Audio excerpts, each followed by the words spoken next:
بسم اللہ الرحمن الرحیم۔ ناظرین السلام علیکم۔ اسماعیل خان ایک نئی ویڈیو کے ساتھ آپ کی خدمت میں حاضر ہے۔ ناظرین، آج ہم بات کریں گے پاکستان کے معاشی مسائل کے بارے میں۔ پاکستان جو ہے نہایت سنگین قسم کے معاشی بحران کا شکار ہے، ڈیفالٹ کرنے کے خطرے سے دوچار ہے۔ تمام ملکی اور غیر ملکی ماہرین معاشیات جو اعداد و شمار پیش کر رہے ہیں، صورتحال پیش کر رہے ہیں، اس میں بار بار ان کا کہنا ہے کہ یہ دنوں کی بات ہے کہ پاکستان ڈیفالٹ کر سکتا ہے، اور بعض لوگ تو فوج کو ٹیک اوور کرنے کا مشورہ دے رہے ہیں کہ یہ بعد میں آپ کو اگر کرفیو لگانا پڑے تو پہلے ہی آپ معاملات کو ٹھیک کریں، دیر نہ کریں، بر وقت فیصلے کریں اور پاکستان کے جو معاشی مسائل ہیں ان کو حل کریں۔ بہت سارے لوگ جو ہے وہ پاکستان کے سری لنکا بننے کی خدا نخواستہ پیش گوئی کر رہے ہیں۔ اس میں سب سے بڑی جو چیز ہے، اس معاشی مسائل پر میں بات کرتا ہوں، اس میں کچھ تجاویز بھی ہیں کہ 9 ارب ڈالر کی ہم زرعی اجناس لے رہے ہیں، یعنی اس میں گندم ہے۔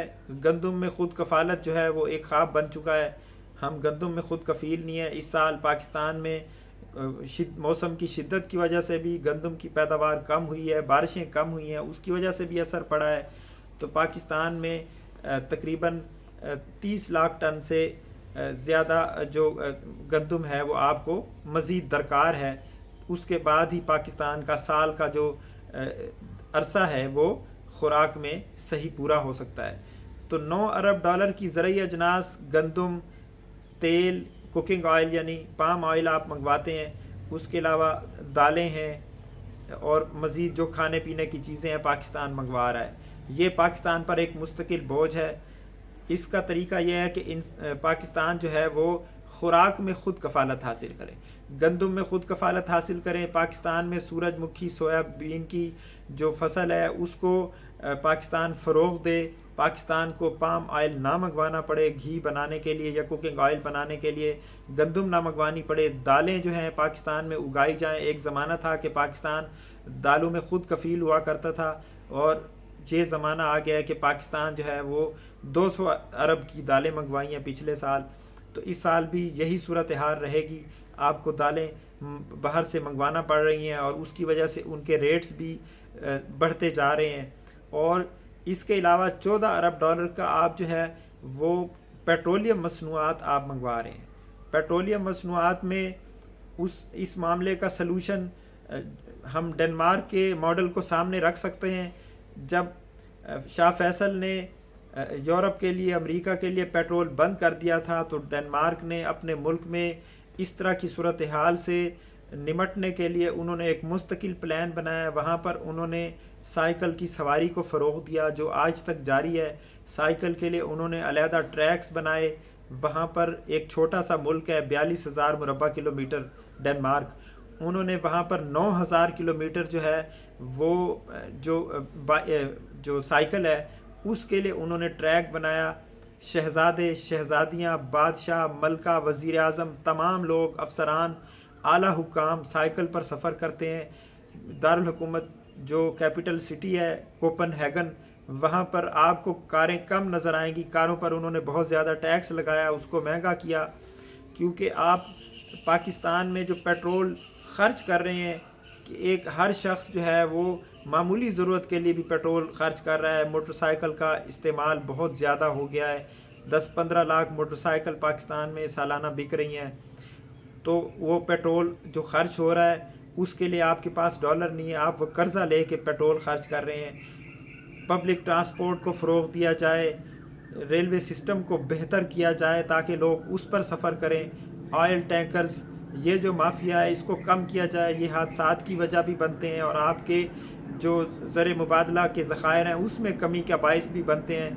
اس کو بھی کنٹرول کیا جائے، یعنی پیٹرولیم مصنوعات کم سے کم خرچ ہوں، الیکٹرک کاریں جو ہیں وہ منگوائی جائیں، اس کو فروغ دیا جائے۔ جو موٹر بائکس ہیں، موٹر سائیکل ہیں، وہ بجلی سے چلنے والے، وہ پاکستان میں اس کی انڈسٹری لگائی جائے۔ ان جو بجلی سے چلنے والی جو کاریں ہیں اس کی انڈسٹری لگائی جائے یا ان کو منگوایا جائے۔ پیٹرول پر انحصار کم سے کم کیا جائے، سائیکل کو فروغ دیا جائے، اور شہر کی جو رش والے علاقے ہیں وہاں کار کو الاؤ نہ کیا جائے، اور جو لگژری کارز ہیں، بڑی کارز ہیں، ان میں ٹیکسیز کو بڑھایا جائے تاکہ پیٹرول کی کم سے کم کھپت ہو، اور ان ملکوں سے پیٹرول لیا جائے جو آپ کو سستے داموں دینے کو تیار ہوں۔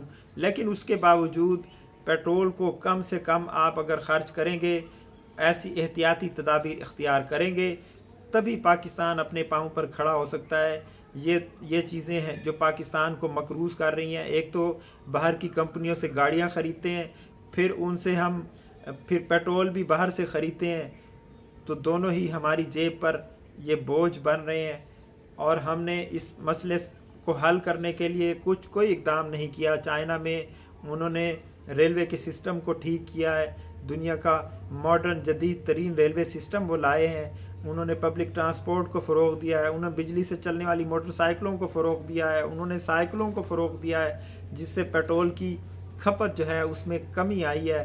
حالانکہ وہ اتنا بڑا ملک ہے، لیکن پاکستان میں پیٹرول جس بے دردی سے خرچ ہو رہا ہے، یہ پاکستان کو ایک دن خدا نخواستہ ڈیفالٹ کرنے کے جو خطرے سے پاکستان دوچار رہتا ہے۔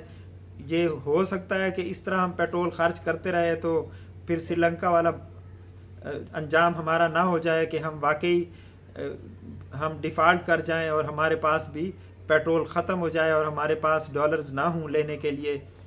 تو ان چیزوں سے بچنا چاہیے، اور توانائی کے جو ذرائع ہیں، ہم فرنس آئل لے رہے ہیں باہر سے، بجلی بنا رہے ہیں، پانی سے بجلی بنائیں، ہائیڈرو نیوکلیئر انرجی کو استعمال کریں، اور ونڈ انرجی یعنی ہوا کے ذریعے ہم بجلی بنائیں، پانی کے ذریعے بنائیں، سولر انرجی کو فروغ دیں۔